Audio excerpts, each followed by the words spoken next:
आज का class start करते हैं। लास्ट क्लास में जो मनी मार्केट पढ़ा रहे थे उसी को कंटिन्यू करते हैं। जी। हाँ, मनी मार्केट में हम लोग ने क्या क्या पढ़ा था।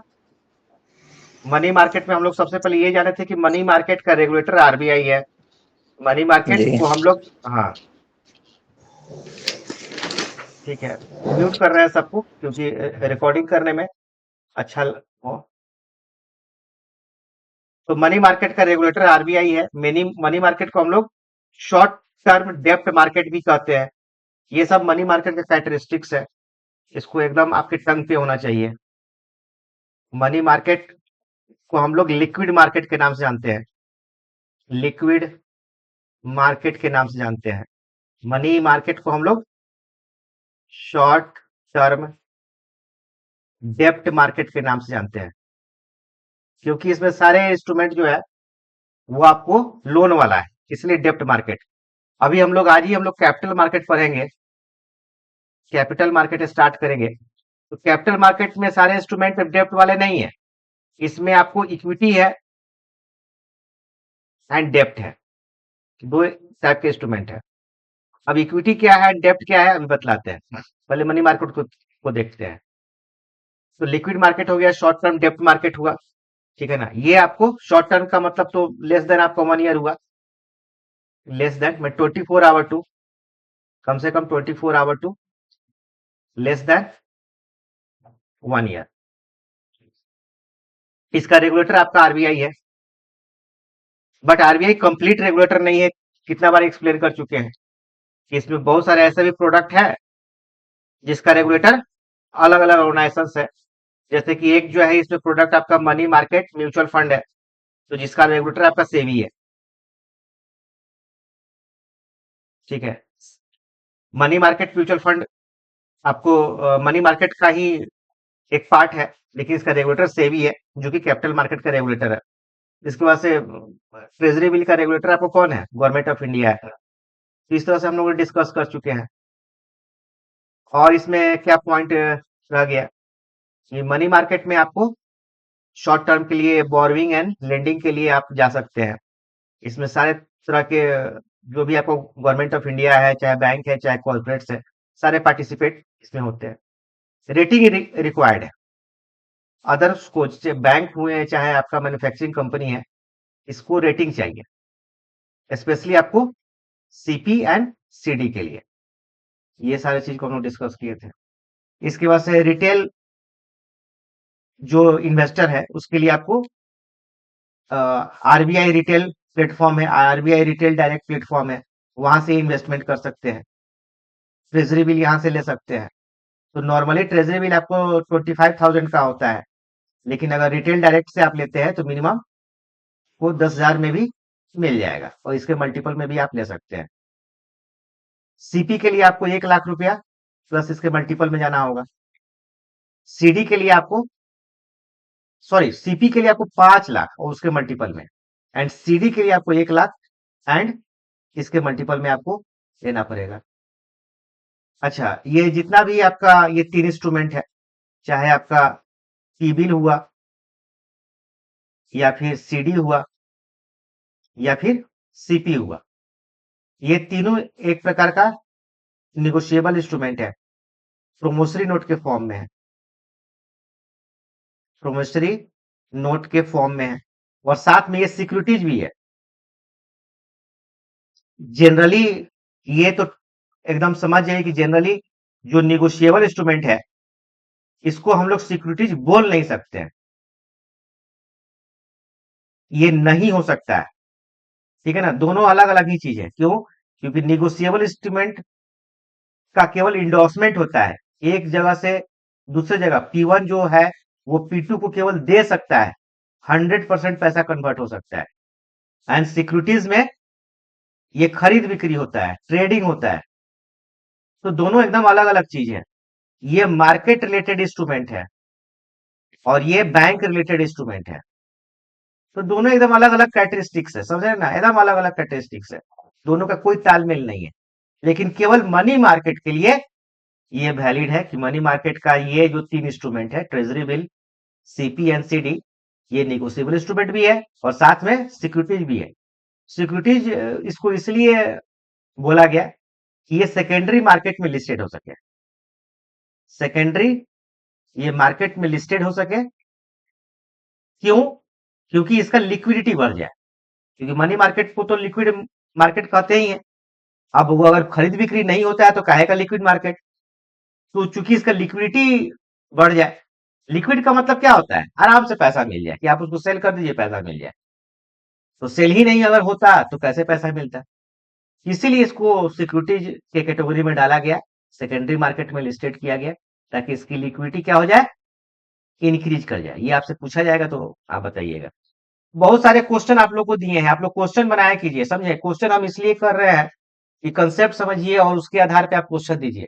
अब आज जो है हार्डर क्वेश्चन हम बना रहे थे, तो आप लोग की तरफ से कोई आंसर ही नहीं मिल रहा था, इसलिए हम छोड़ दिए कि यार रहने दीजिए।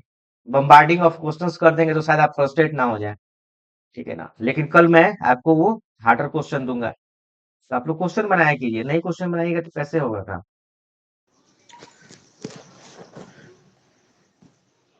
बोलिए, कुछ बोल रहे थे।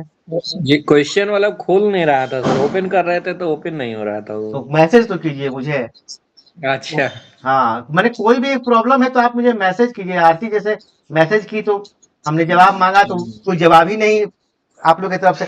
ग्रुप ग्रुप इसलिए है कि वहां पे हम लोग डिस्कशन कर सके, कि जी किसी को जी। कोई तकलीफ है तो दूसरे स्टूडेंट को अगर वो सहूलियत है तो वो बता सके कि आप ये काम कर लीजिए, ठीक है ना? अब सबका नहीं ओपन हो रहा था कि किसी एक का नहीं ओपन हो रहा था, ये भी तो है। जी बात सही है सर। हाँ, कि मान लीजिए कि मेरे बताए ना कि हम कुछ करते नहीं है, हम जो है वो यूट्यूब पे अपलोड करते हैं और वो लिंक आपको दे देते हैं। अब अगर वो लिंक अगर आपका नहीं चलता है तो इसका मतलब कि यूट्यूब में प्रॉब्लम है, जो कि मतलब जिसकी संभावना बहुत कम है। जी।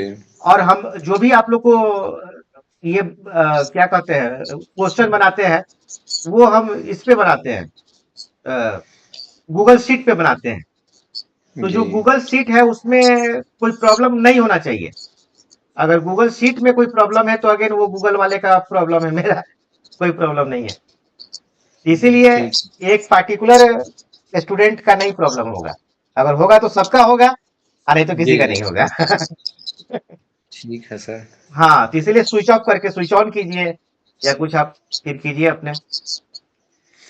ठीक इसलिए है सर सर। मेरा वैसे चल रहा था यूट्यूब, हम दूसरा हम सोचे कि देख लेते हैं कहीं मेरा नहीं चल रहा हो, तो देखते हैं कि वो जो हम चलाते थे अलग से चल रहा था, यही वो ओपन नहीं हो रहा था, तब हम मैसेज डाले थे।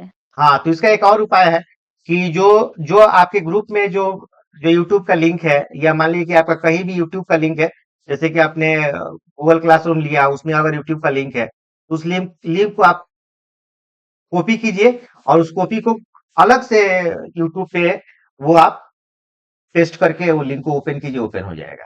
मतलब ये आसान रास्ता है, ठीक है सर। ठीक है ना? जैसे कि एग्जांपल के लिए मैं बताया दूं, जैसे कि एग्जांपल के लिए कि मान लेते हैं कि ये आप लोग का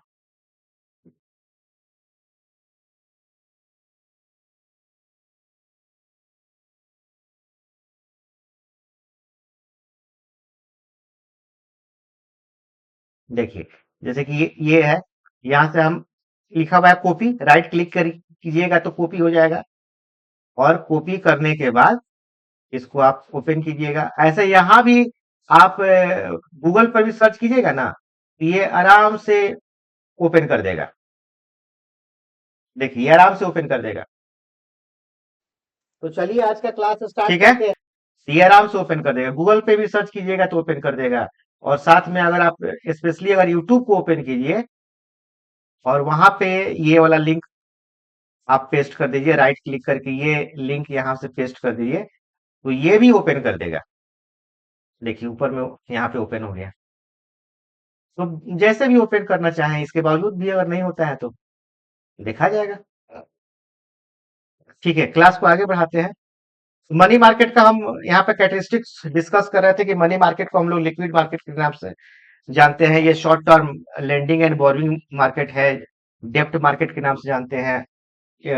मनी मार्केट के जो फाइनेंशियल इंस्ट्रूमेंट है वो आपका सिक्योरिटीज के भी कैटेगरी में आता है। हालांकि निगोशिएबल इंस्ट्रूमेंट जनरली जो है, निगोशिएबल इंस्ट्रूमेंट एंड सिक्योरिटीज का कोई तालमेल नहीं है, दोनों अलग अलग जो है चीज है। ये सब डिस्कस कर रहे थे, ठीक है। बाकी हम ट्रेजरी बिल का कैरेक्टरिस्टिक्स डिस्कस कर चुके हैं कि जब गवर्नमेंट को फिजिकल डिफिसिट होता है तो शॉर्ट टर्म बोरोइंग के लिए ट्रेजरी बिल का यूज गवर्नमेंट करती है। तो गवर्नमेंट एक्चुअली लोन लेती है इससे, इन्वेस्टर से, उसके लिए ट्रेजरी बिल इशू करती है।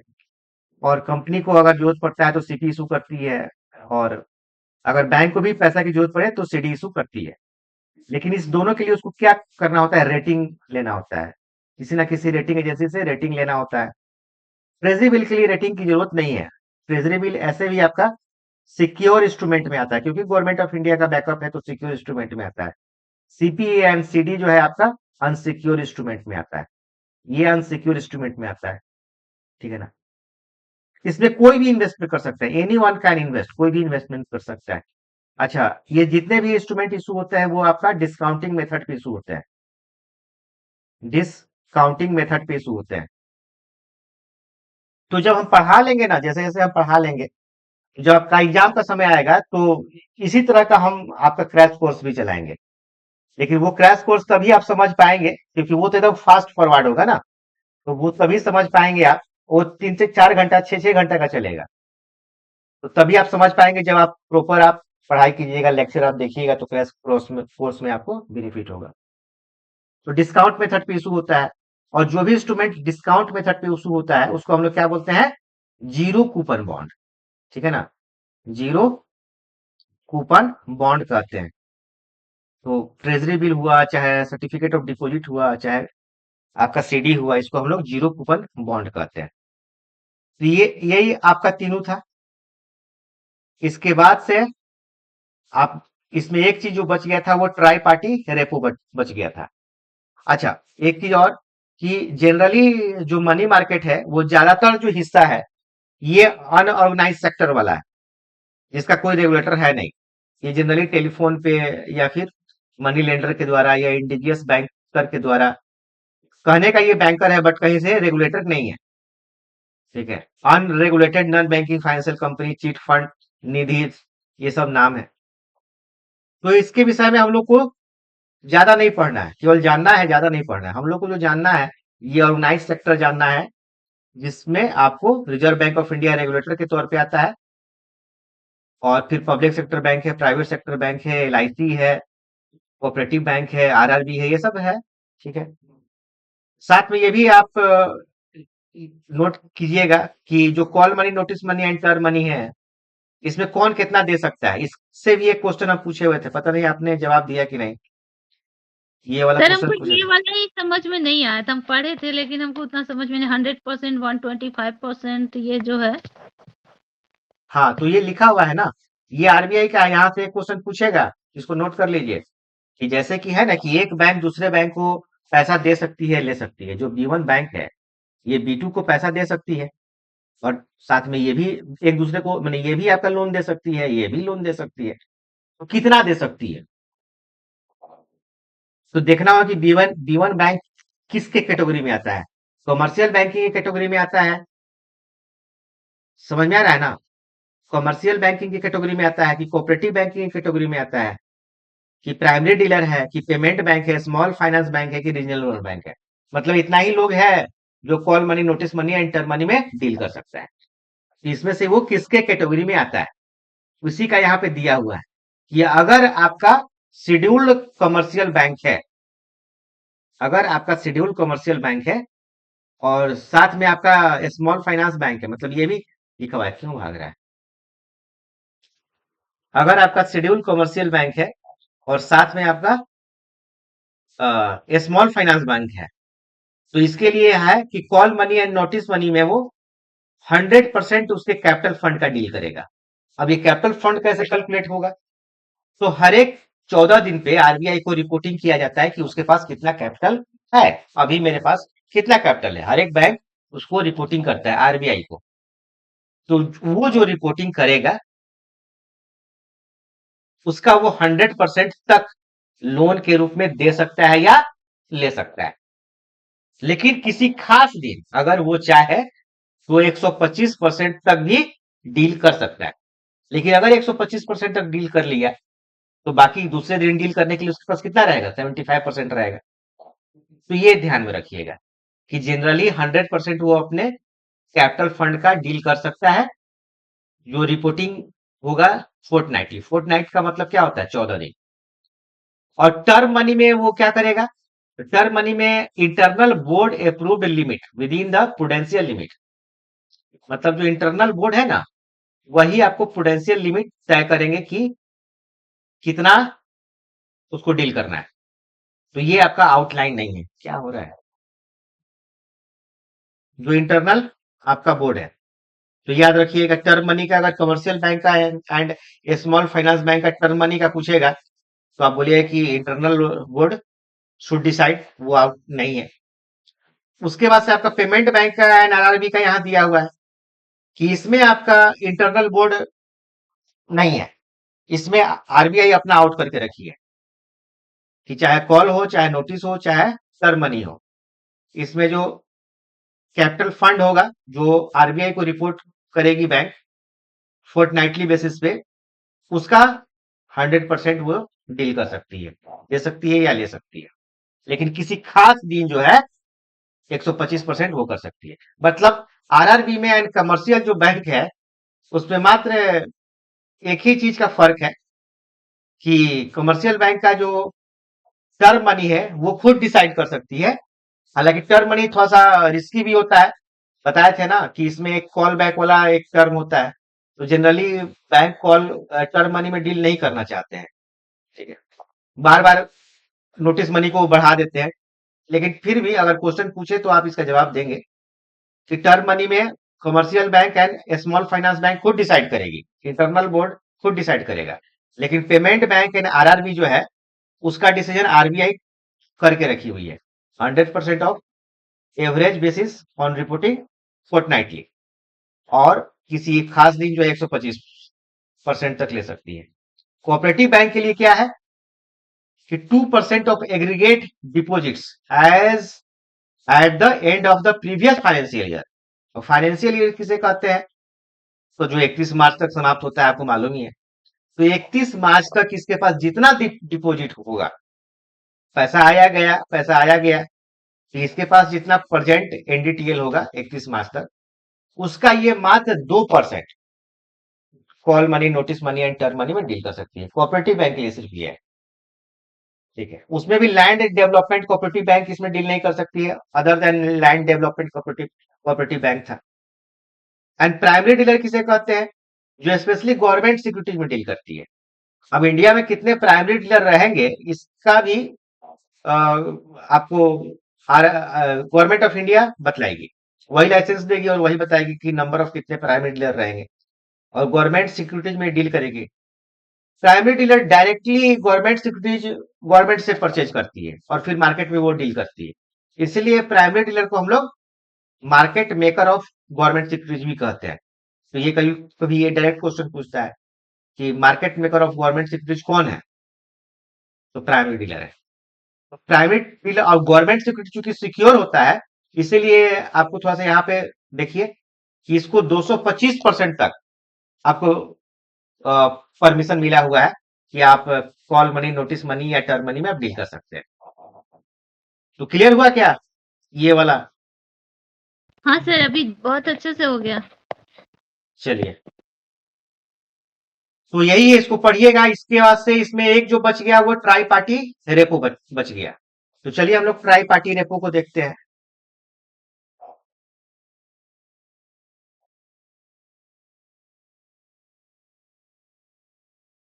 ट्राई पार्टी रेपो क्या है कि हम लोग के पास पहले से मनी मार्केट में आपको बैंक के लिए इंस्ट्रूमेंट है, पहले से कॉर्पोरेट के लिए इंस्ट्रूमेंट है, जो स्पेशली जो अच्छे कॉर्पोरेट है, जो मैन्युफैक्चरिंग कंपनी है, उसके लिए इंस्ट्रूमेंट है।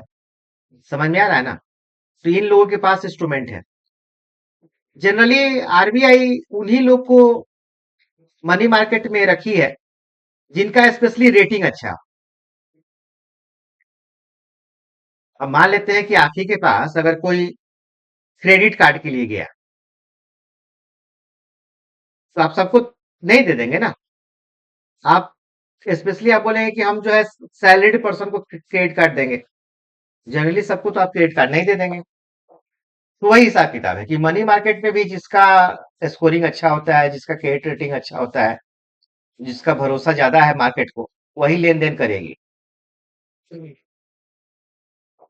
बट 2017 में आरबीआई महसूस की कि मनी लेंडर का थोड़ा सा प्रभाव पड़ रहा है, या फिर बोगस लोन का प्रभाव मार्केट में हो रहा है। इसको कम करने के लिए आरबीआई जो है ये ट्राई पार्टी रेपो लेकर आई कि अगर आप directly call money, notice money में पार्टिसिपेट नहीं कर रहे हो, जो स्पेशली बैंक के लिए है, या कमर्शियल पेपर में पार्टिसिपेट नहीं कर पा रहे हैं, ठीक है ना, तो आपके लिए ट्राई पार्टी रेपो है। ये बेसिकली जो भी लेंडर हैं एंड जो बॉर्वर है उसको पास लेकर आती है। नाम से भी क्लियर है, ट्राई पार्टी। ट्राई पार्टी का मतलब होता है थर्ड पार्टी। तो थर्ड पार्टी, अब लेंडर एंड बोरोवर डायरेक्टली एक दूसरे से डील नहीं करेंगे।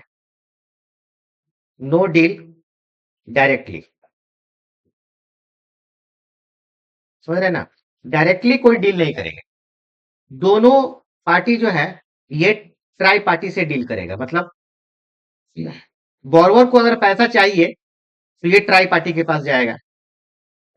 ट्राई पार्टी जो है, बहुत सारे लेंडर है जो पैसा देने को तैयार है, तो अपना लिस्टिंग करेगी कि हाँ, जिनको इनको पैसा देना है, मान लीजिए कि 1 करोड़ रुपया बोरवर को चाहिए, और ये अपना नाम लिखे है कि हाँ कौन सा बोरवर है, मान लेते हैं कि एक्स वाई जेड कोई है, एक्स वाई जेड है, कोई बोरवर है, तो ये अपना नाम लिखेगी, केवाईसी अपना देगी। ये अपने जो ट्राई पार्टी है वो अपने स्क्रीन पे अपना लिस्टेड कर देगी कि ये बोरवर है।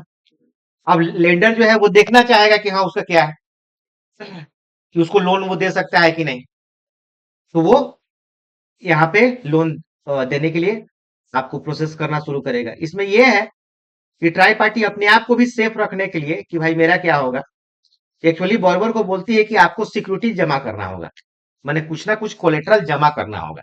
अब जैसे कि मान लेते हैं कोई भी आपके पास आता है, अगर गोल्ड लोन के लिए आता है, तो जनरली आप बहुत कुछ नहीं देखते हैं, गोल्ड लोन दे देते हैं, क्रेडिट कार्ड नहीं देते हैं, बट गोल्ड लोन तो दे देते हैं ना। वही हिसाब किताब इधर भी है कि ऐसा कोई बोरवर जो लोन लेना चाहता हो और सिक्योरिटी जमा करना चाहता हो, कोई कोलेटरल जमा करना चाहता हो, तो ट्राई पार्टी उसकी मदद करेगी। लेकिन लेंडर डायरेक्टली उसकी मदद नहीं करेगा, बीच में वो ट्राई पार्टी रहेगा, ठीक है ना। अब ये ट्राई पार्टी काफी रेपुटेटेड कंपनी है। अभी तो मात्र दो ही को लाइसेंस मिला है, एक आपको सीसीआईएल को लाइसेंस मिला है और एक एनएससी को लाइसेंस मिला है। ये क्वेश्चन पूछता भी है। सीसीआईएल, सीसीआईएल क्लियरिंग कॉर्पोरेशन ऑफ इंडिया, आप जानते ही हैं, and NSC national stock exchange. तो सीसीआईएल एंड एनएससी, हालांकि क्राइटेरिया इसका बहुत सिंपल है कि ऐसा कोई भी ऐसी कोई भी आपका फाइनेंशियल इंस्टीट्यूशन जिसका पेड अप कैपिटल 25 करोड़ है, जो आपके एग्जाम में पूछेगा कि ट्राई पार्टी रेपो बनने के लिए आपके पास पेड अप कैपिटल कितना होना चाहिए, तो मिनिमम 25 करोड़ रुपया होना चाहिए, और आपके पास कम से कम 5 साल का एक्सपीरियंस होना चाहिए फाइनेंशियल सेक्टर का, तभी आप ट्राई पार्टी के लिए अप्लाई कर सकते हैं। उसके बावजूद भी अगर आरबीआई आपको देगी तभी आप ट्राई पार्टी बन सकते हैं। तो आप जरा सोचिए ना कि 2017 के बाद, ट्राई पार्टी 2017 में आया था, अगस्त 2017 के बाद अभी आपका 26 चल रहा है, मतलब 8 सालों में, लगभग 8 सालों में ये मात्र दो ही को लाइसेंस मिला है, और आगे भी किसी को शायद ही मिले। तो ये ट्राई पार्टी कुछ नहीं करती है। ट्राई पार्टी क्या करती है, एज ए एजेंट का काम करती है दोनों के लिए, ठीक है ना, क्योंकि एक तरफ बॉर्वर है, दूसरी तरफ लेंडर है, तो दो ही पार्टी हुआ ना। ट्राई पार्टी का मतलब तीसरा पार्टी, दोनों को पास लेकर आती है। यहाँ पे एक लाइन लिखा हुआ है कि ये try party repo is a type of repo contract.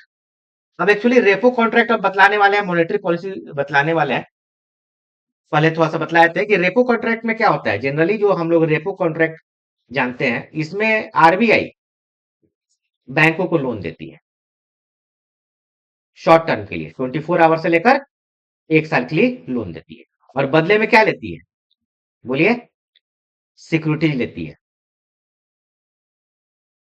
Government approved securities लेती है, बॉन्ड टाइप का वो लेती है, और ये लोन आपको बैंकों को देती है।